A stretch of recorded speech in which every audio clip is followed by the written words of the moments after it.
Omulungi atulaba tukwaniriza ku programu ya Diaspora Sort Exclusive nga bwe twakusuubiza tuba tukuleetera Munnayuganda abeera mu nsi zino ez'ebweru oba ez'abazungu agezezzaako okukyusa embeera Munnayuganda gyali oba okubanga communicating oba they stay in touch with all Ugandans that are here.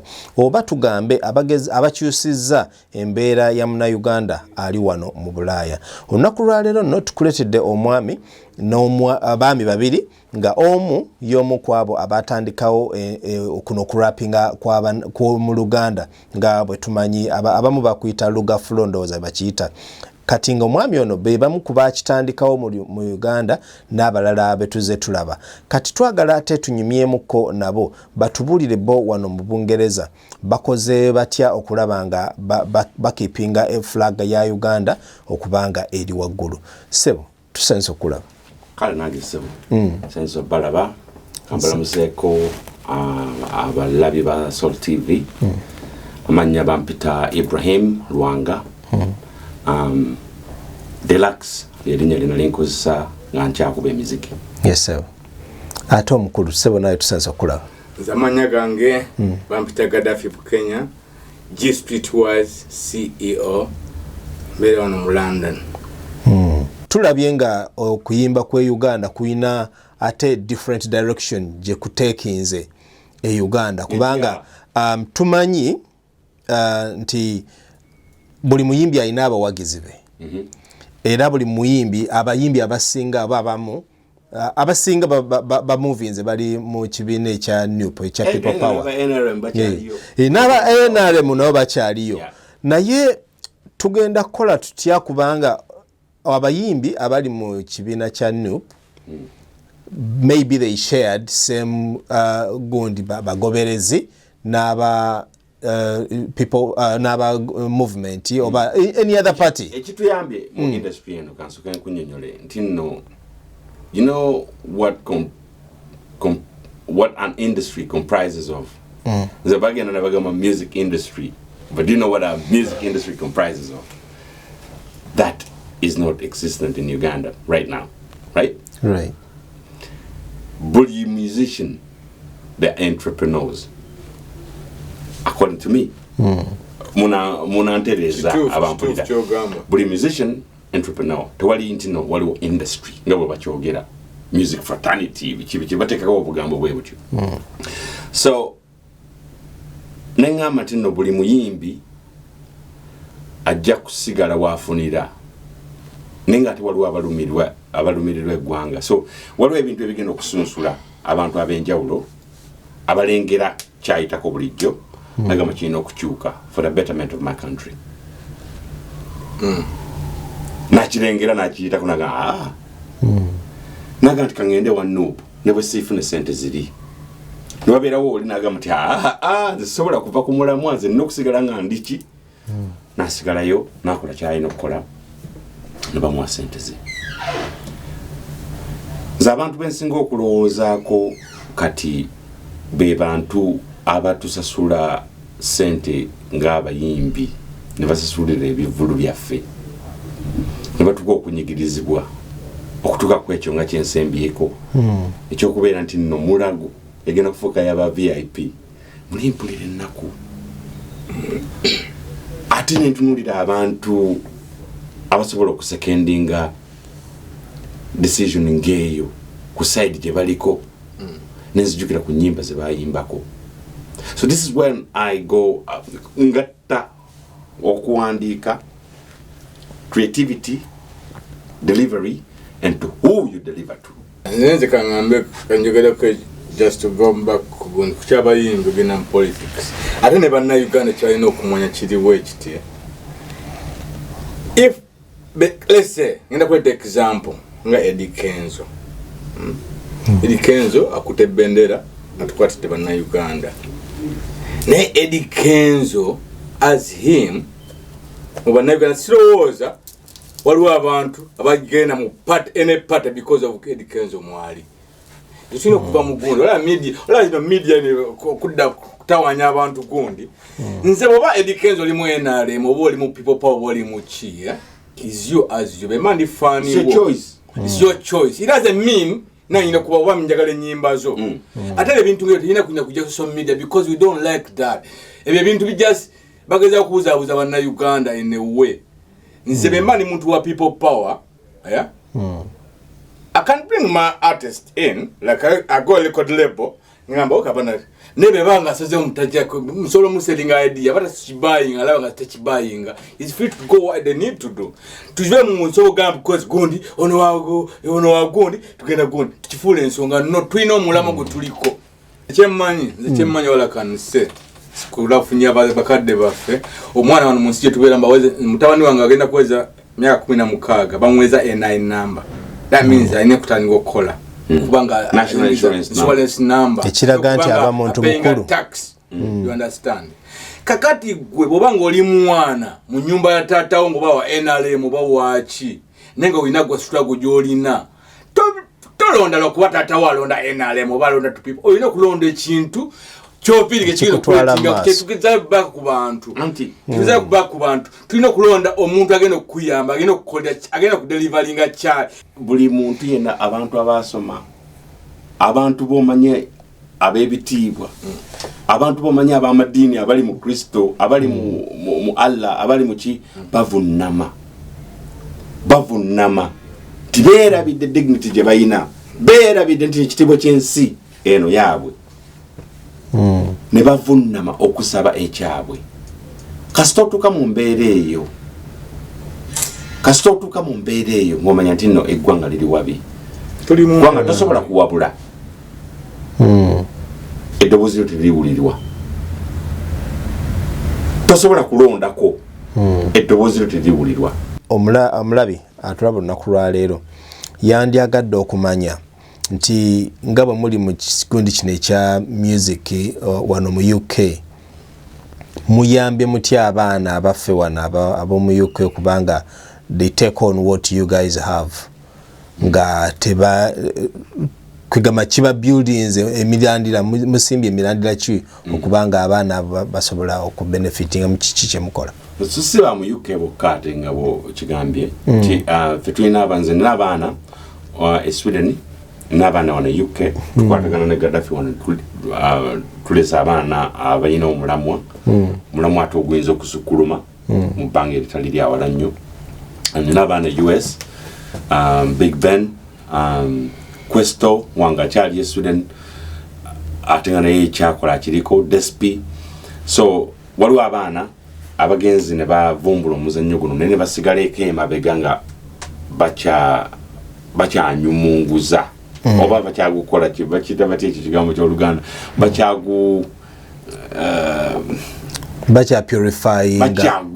kyaluzungu ekyo bagezaako bakyakizimba bagamba nga diamond bwe bagikola bagupolishinga so nsuubira nti nno bano abaana tubawadde ate omulamwa ogw'enkiza ate nabo ne beerabirako ku bizze lucky enough nti nno hip hop oba ne music yenyini yakyuka kuva ku myaka gyaffe the recording changed right now everything is digital nsobola okukyusa amaloboozi go nekuyimbiza kyonna kyoyagala okuyimba naku zino balina music ng'oyimba ebigambo 5 n'okuba huku abantu ne bazina ate ne baguresivinga bulungi nnyo so tekikyali kyawala nnyo nti no olina okulowooza ennyo wabula ate n'abo abakola hits ezo nabo balowooza nnyo kubanga ekintu ekiri simple kyekintu ekisinga okubeera ekikola ki okubeera ekizibu okuzuula yes kati ffe gye twakulira nzigenda okuwulira omuntu ng'akubira akantu kali simple ze ne kannyumira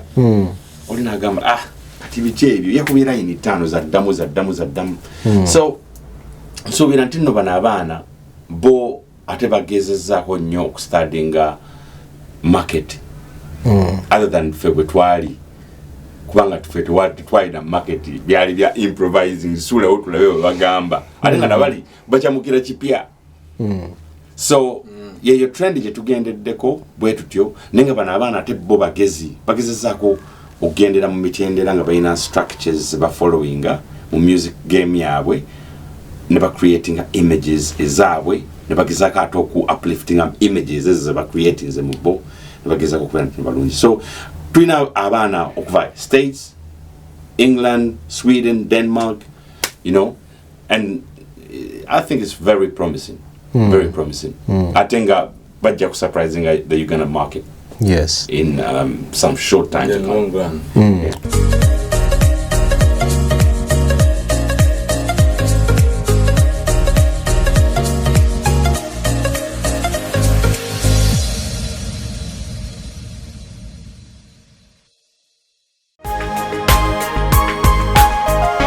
Soul Television, Femunyo.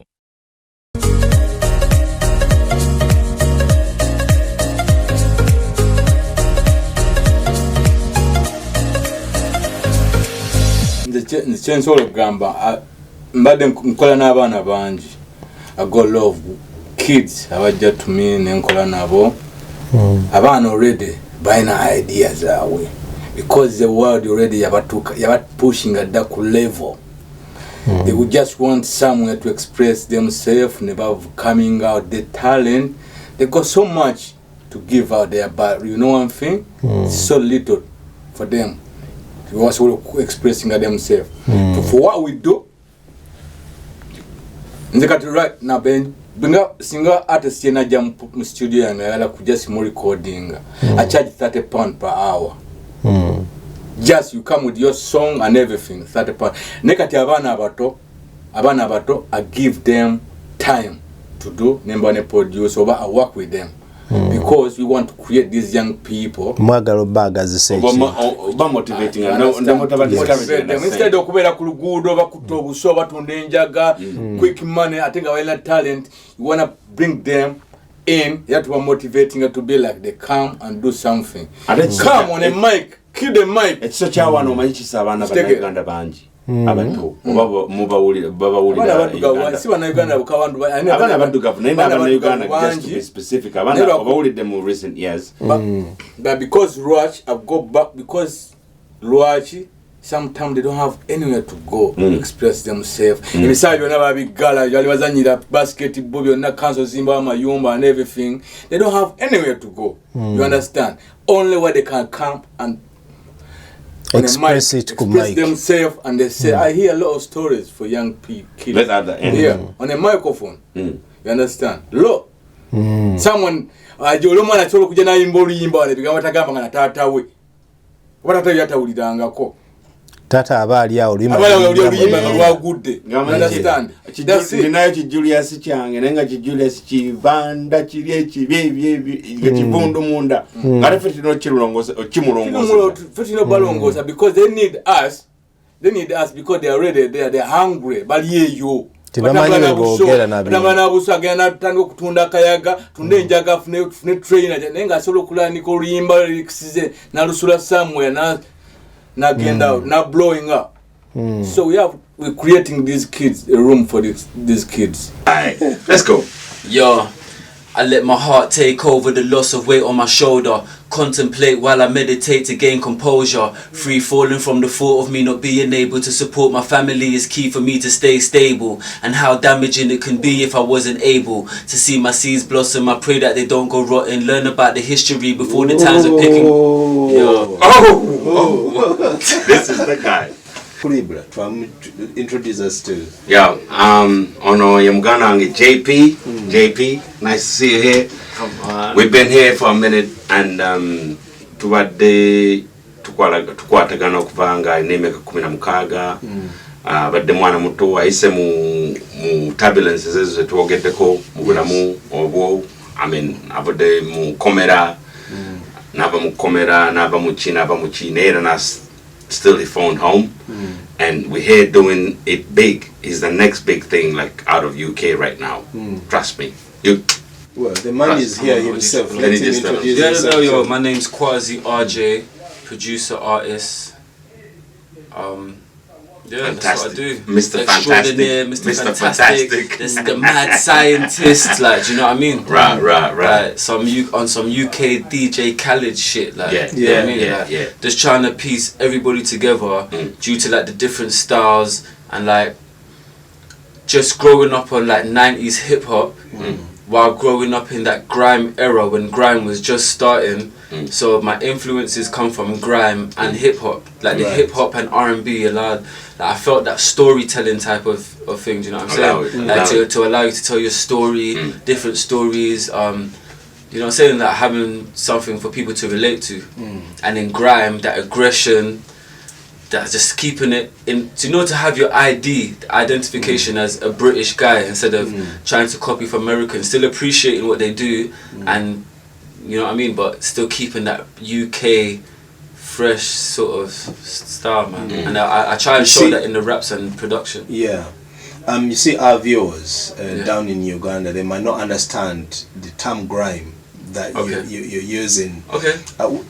Briefly, tell them what grime is. And grime in relation to hip hop, like grime. Okay, so how you know America to have hip hop? Grime, UK has grime. So grime evolved from like jungle, house and garage, drum and bass. Do you know what I mean? And then Wiley, like one of the pioneers of grime, from like 2003, just had the grime. That's what grime is. So if you check out Wiley, DEE. Kano, so you see where we come from. Like Look at Flow comes from '96, grime comes from 2003. Ah, right. Like this is the merge, you know, because I met this guy when he was how old were you? About 15, 16. 15, 16. I'm living out there in Northwest Wilsden. Yeah, this guy was sitting on my block, like, you know, sitting there puffing, and I come back from work every day, meet this young guy, like, oh yeah. Tuesday. So one day I'm inviting him in my house, like, oh look, come see my family, like, you know, what's going on? And I'm doing my family thing, I'm doing music. Finds out I'm doing music. So I had some musicians in the house that day, you know, start balling, freestyling, this and the other. And we got a relationship. We developed a relationship, and the relationship moved on to next door. His mom trusted me, like, oh, how can this young kid start trusting a stranger, like, from next door, like, you know? So she used to, like, you know, speak to me about him, like, oh, look, can you talk to Kwazi about this? You know, he speaks highly about you and this and the other. So this is how we got in contact, and we lost contact. We got back on. We lost contact for a while, bro. You know, yeah. And now we're here doing big things. Big things.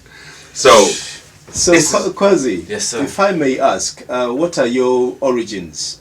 We know you're born here. Yes. Where do your parents like? Okay, so my background, my mother is Dominican, not Dominican Republic, like the Caribbean island of Dominica, and my father is Jamaican. Okay. Yeah. So they met here, and then they met in the UK. They had me. Yeah. I was born and bred here. Do you know what I mean? Do you have any other siblings? Yes, I got 2 younger brothers. Well, I got 3 younger brothers. One on my dad's side, which I'm not too familiar with, but I hope he's okay. You're right, G. Yeah. And then 2 younger brothers on my mom's side. So those are my little brothers. Yeah. Right. Are they also following the same footsteps as? No, do you know what? Like, no, my middle brother, he's more on studying and working and whatnot. Do you know what I mean? And my little brother's still young. He's 14 now, so he's still in his school. Do you know what I mean? So everybody took like a different path, and like I said, my younger brother's still searching, still a kid. Yeah. Right. So from the few stories I heard from you as we were chatting before we got on, your young brother is almost at the same age when you were a little bit troublesome. Yeah. So how are you leading him not to be at the same stage as he was? I think, do you know what, I think it's a thing where I have to show empathy to him, because I know what it's like growing up at that age and having certain feelings, emotions and whatnot. So instead of nagging him or being on him like that, I try and just guide him, do you know what I mean?